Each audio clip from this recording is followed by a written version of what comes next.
Warahmatullahi wabarakatuh. How are you guys doing? This is a message to the individuals part of the S-Pubs movement and their followers. And I wanted to just put a message to the followers first, and then I'll have a quick message to the leaders. Followers, guys, the Tabdi'i project, or the Takfiri project, or any of these projects, they rely on you. They rely upon your admiration, your validation. So what I was going to say is that, guys, on a serious level, on a serious level, this is not good for them and it's not good for you. And you know that they're not infallibles because we've shown you throughout the 2 months of this campaign that they can't speak Arabic, they can't read the Quran, they're disfluent in the instrumental knowledge that is required in order to make jurisprudential conclusions directly from the text, otherwise known as Ijtihad, which is also required in order for someone to make tabdi'a, by the way, declaring someone an innovator. In short, these people are not qualified to do the work that they claim they can do. They lower the bar, the academic bar, by conning you into thinking that because they have received quote-unquote praise from their sheikh, that now gives them some kind of authority.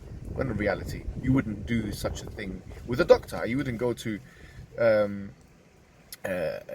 hospital, have a surgical operation, and the person who's conducting this surgical operation has not undergone the correct methods of, or the correct kinds of educational program, or has the right experience.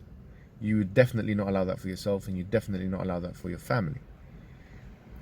But the tajrih, the tajrih that your figureheads are doing, the cutting up of people's flesh in a spiritual manner, you've allowed them to do that without training, and that's your fault. That's your fault that you've entrusted them for that, because they're not Ahl al-Ilm, they're not Ahl al-Dhikr or any of this stuff, and you know it.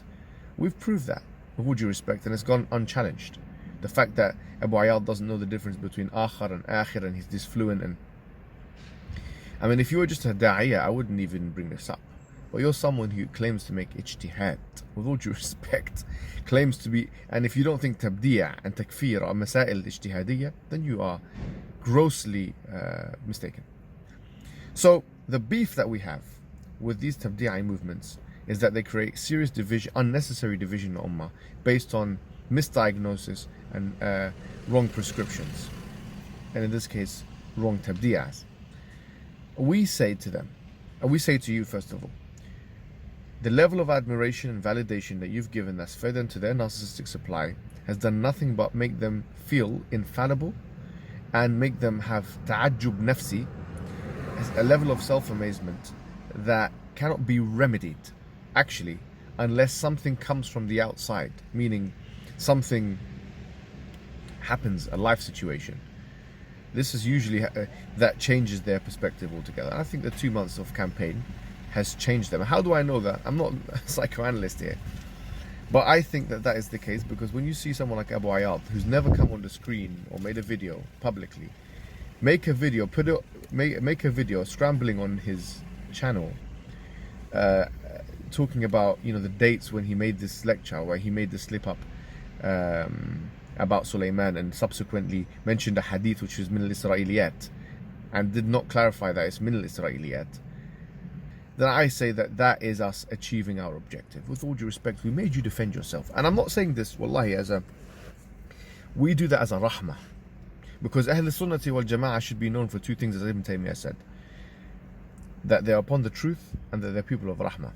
Now, wallahi, you might not believe me, but sometimes, yes, it's not the case, but the initial intention I have with these brothers of the Tabdi'i project is for them to humble themselves for the sake of Allah subhanahu wa ta'ala, so that we can all have the knowledge, so we can all have the truth available to us, and so that the ummah is not unnecessarily divided.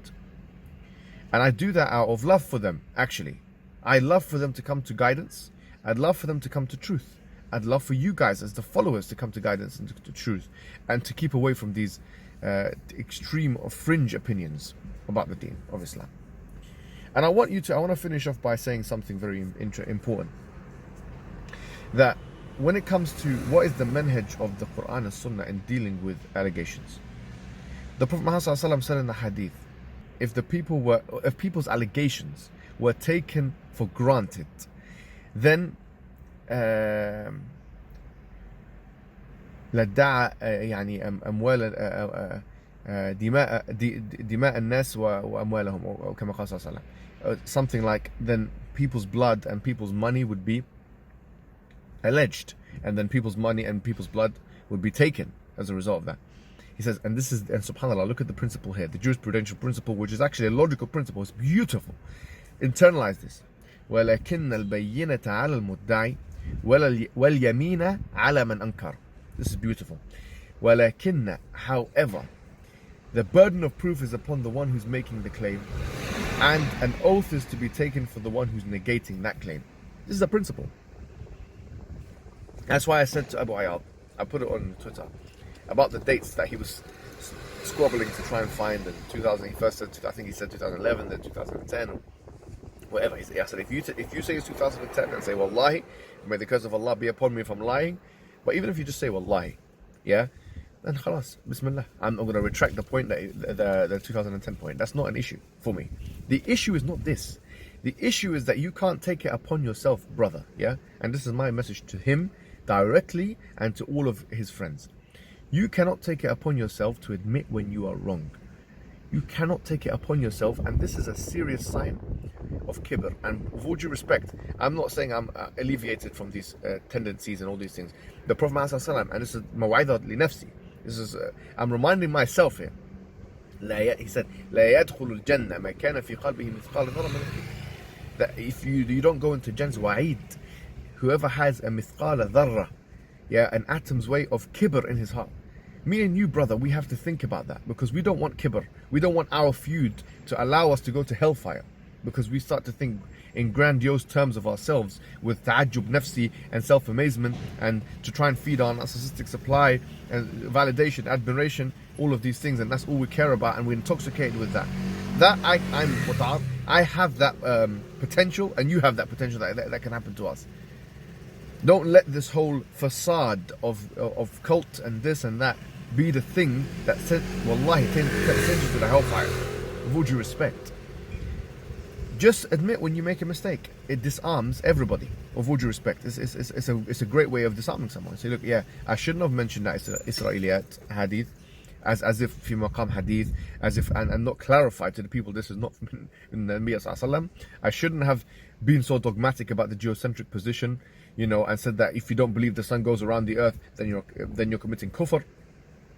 I shouldn't have said that all kinds of kalam, or the language of the philosophers, etc., is haram, like mumkin al-wujud and wajib al-wujud. When you let your mascots and your cheerleaders use the same language and don't reprimand them, be just.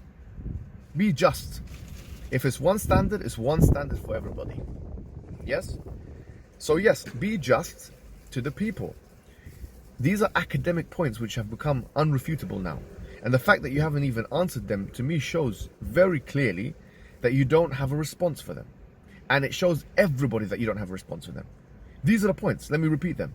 The Israeliyat hadith, the geocentric dogmatism, and the fact that you're using you're saying using the language of the philosophers, like mumkin al-wujud and wajib al-wujud, is haram. But when your guys do it, you don't reprimand them and you don't make it public and don't write PDFs on them. If it's haram for him as well. Who did it? I don't think it's haram. I think he's right, actually. The brother he said it's not haram because there's some halal thing and haram one, and I agree with him. I don't actually oppose him on that. That's exactly what I've been saying all along. You can use halal philosophical arguments, and you can use haram ones. We agree. But now you coming over and saying that we forged the dates. A'udhu billah. And I say, wallahi, I didn't do that. Uqsam billah al-azim, I didn't do that. I got the dates as they were. 2005, I was 14 years old. I don't know how old I was. I wasn't there. I wasn't a shahid there. But what I'm saying is, uqsam billah, I didn't do it. Now you can continually attack me, even though I said, wallahi, I didn't. But then khalas, let's do mubahala on the issue. Like Ali Dawah said, if you really believe in it, then nabtahil. Because I know, yaqinan, I didn't do that. So let's do mubahala on this issue. Unless, and if we don't do mubahala, then khalas, you're a coward, with all due respect. Then you're all mouth, with all due respect. Come out and let's do mubahala. Come out face to face and let's do mubahala. This is from the sunnah. It's from the Quran, actually. In the Quran, mubahala is there. So if you're saying I forged the dates, not that I was given the dates and maybe the file was already on 2005, or there could have been any technological understanding reason for it to be on 2005. Even if you did the lecture in 2000, I forged the dates. This is the point. This is molten. This is the tuhma that you're making, that me or Ali Dawah. I can speak for myself. And Ali Dawah, I know all of them. But for me, yaqeenan, 100%. And for them, I'm 99.999%. Yeah? I will do mubahala with you on this issue. And if you think you're qualified to do tabdi'a on the people, if you think you or Abu Khadija, the ummi, yeah, and I'm not saying that because the Prophet ﷺ was an ummi, yes, but he's an ummi qira'atan wa kitabah, which is different. Qira'atan wa kitabatan. He is an ummi. He has no education. He has in the deen. He has no ability to make tabdi'a on individuals. If you think you and him, sorry, qira'atan wa kitabatan wa kalaman. وفهما as well. قراءة وكتابة وكلاما وفهما. Everything. This guy has got a rudimentary understanding of the language. This guy and you as well, Abu Ayyad, yeah, the only one with decent command Arabic is Bilal Davis, and we haven't seen him converse in the Arabic language. We haven't seen that. So all of you guys who don't have ilm al-ala, you cannot make tabdi'a like Wasil al-Abbas said to you. You cannot do it. And if you think we can, let's do tahakum. We'll go to Fawzan. We'll go to Fawzan. Why you don't want to go to Fawzan? Let's do tahakum. Tahakum means he listens to this side, listens to that side, and comes to conclusion. And we have access to him. You have access to him. Why don't we go after lockdown? Why not? What's the problem? And why are you scared? Why don't you take that on board? You say let's go to the scholars. No, let's go to the scholars. Let's go. Come on, Bismillah. We respect him. You respect him. Let's go. So the point I'm making to you guys is that. And I want to end with this. I want to end with saying that this cult mentality, yeah, this cult mentality and this facade that you put on of the infallibles, the saved sect, has come crumbling down. It's come crumbling down. Khalas. Bismillah. It's finished. You're finished. With all due respect. But now what we have to do is we have to work on ourselves. We all have to repent to Allah that how much we were doing this whole back and forth for the sake of Allah, and how much we were doing it for our own nafs and ego. And I can't answer that all of it was. I will never say that all of what I was doing for the sake of Allah. I would be a liar, kadhab wa nashar. And if you say the same, I was doing everything for the sake of Allah, then okay, you can have that. You can have that claim if you want. But we all know that there is some grudge there. Allahu a'lam, yeah. And I would say to you, bro, wallahi, let's work on that.